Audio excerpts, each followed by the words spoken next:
Hello and welcome to the Bath Fizz and Foam YouTube channel.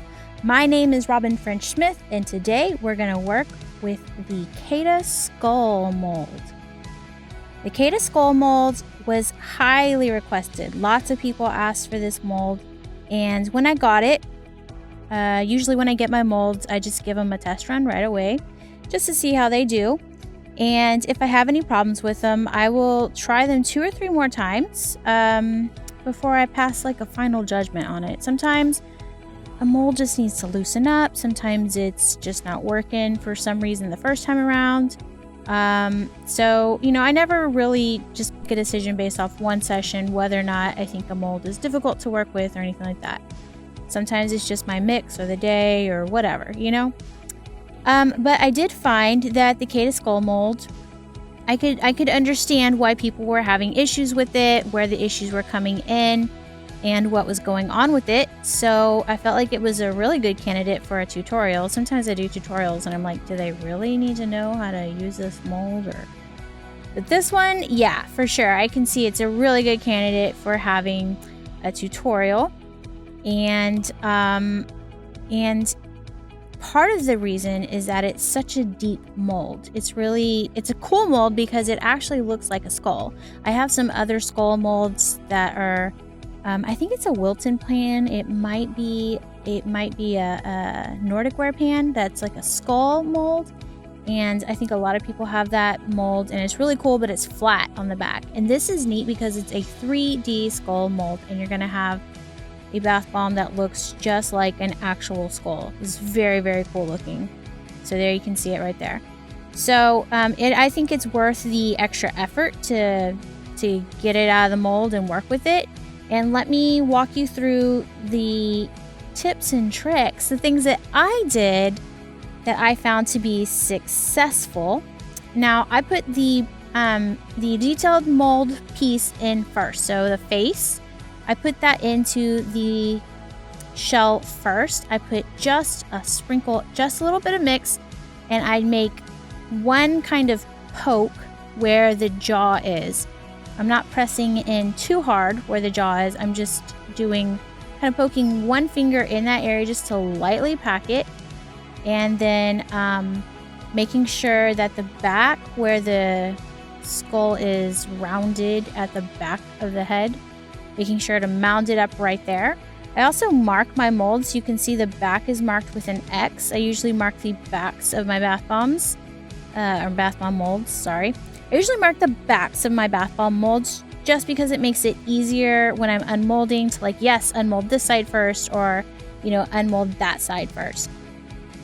Oh, and I skipped over the fact, but you'll see me do it again, but I just hand pressed this. I just squeezed it. I didn't lean into it or press it into the table or anything like that. It just was a real gentle hand squeeze. And but there I am going to unmold the back piece first. And this I found takes a lot of patience. You have to be very slow and deliberate lifting it off. And then I unmold this in my hand, which I don't normally recommend, but I couldn't find another way that it would work except for unmolding it in my hand. And then you have kind of the awkward part where you're switching it, but as long as you have a pretty good bath bomb mix, it should be fine. And now here, I'll switch the angle for you, and we'll do it again. So I'm going to sprinkle the mix into the mold with the detailed side in first. I'm gonna, just a little bit of mix in there. I'm gonna press my finger, you saw it was quick. It was just bang, bing, bang, boing. It was just real quick. I'm not packing it in heavily on the jaw or anything like that. I'm just pressing in quick. Then I'm gonna kind of smooth the area out and then make sure it's mounted up in the back where that skull is so deep. And that's part of the reason, because it's so deep, that's part of the reason that you really have to unmold this baby slow. There, I'm just gonna squeeze it. Squeeze, squeeze, squeeze, squeeze. There's not a lot of pressing that needs to be done, I found, with this mold. And part of that is because it's so deep that you really don't want it to be packed in there too tightly. Otherwise, it's going to be almost impossible to get that baby out of the mold because the suction on it is legit. It is intense. That mold, so you're hitting the side of the mold with the spoon to help break the suction between the bath bomb and the mold. But this is so intense that you really have to go slowly and pull it up slowly. I swear to God, I did not like slow that down or anything. And I did kind of scuff the sides of them a little bit, and I probably need to go in and just kind of file down those sides a little bit, so I quit scuffing the sides of it. But it was just a minor cosmetic thing that I was not too fussed about. And once again, I'm just going to pull straight up. And if it sticks at all, if there's any resistance, if it sticks at all, tap it again with your favorite knocker, which mine is currently that big old spoon. Yeah, so here we go. Let's put it on the mold, and I'll turn this pan so that you guys can see better, so you're not looking at the backs of those skulls. Get to see that little face. So adorable. So like I said, this mold it does take a little bit more patience, but it's so cool because you have that kind of Edgar Allan Poe, a skull sitting on the shelf look, you know? Which you can't really get that with the ones that have the flat back. So it's just, it's cool, and I feel like it's definitely worth the extra effort. But you also really have to have, I found that I needed my mix to be on point and banging.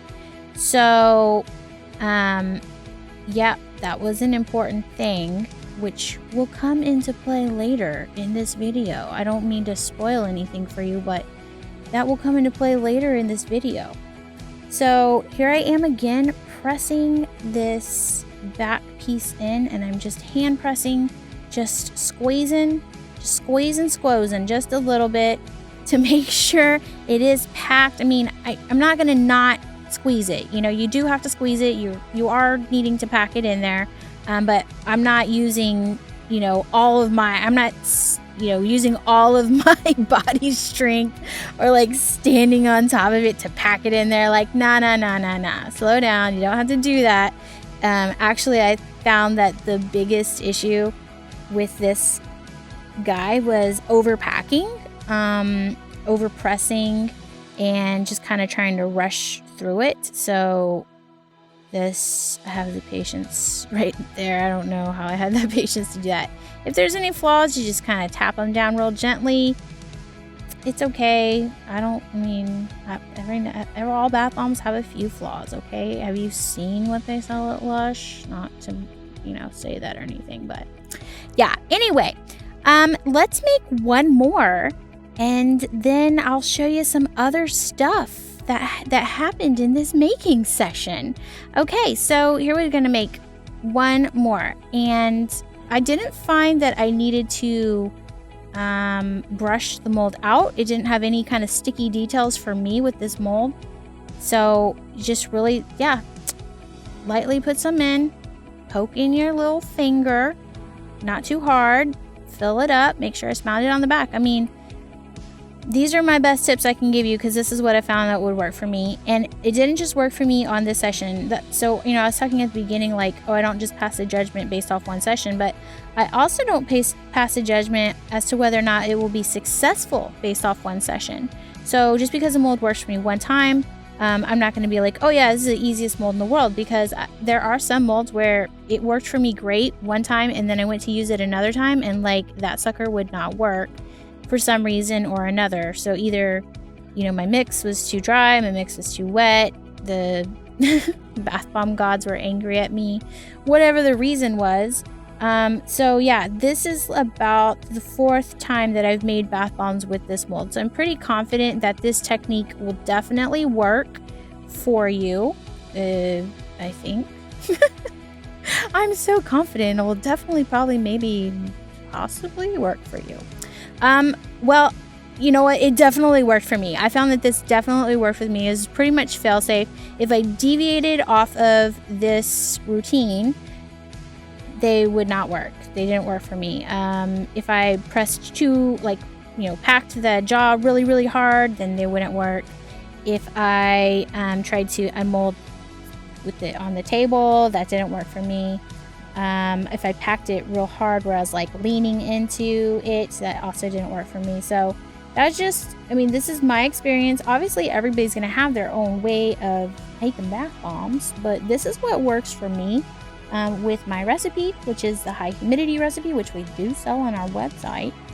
But yeah, there we go. Isn't this lovely? Aw, look, happy little Scully family. Everybody's fine. Everything's fine. Oh, what? Reality check. What? Yeah, so let's talk about this.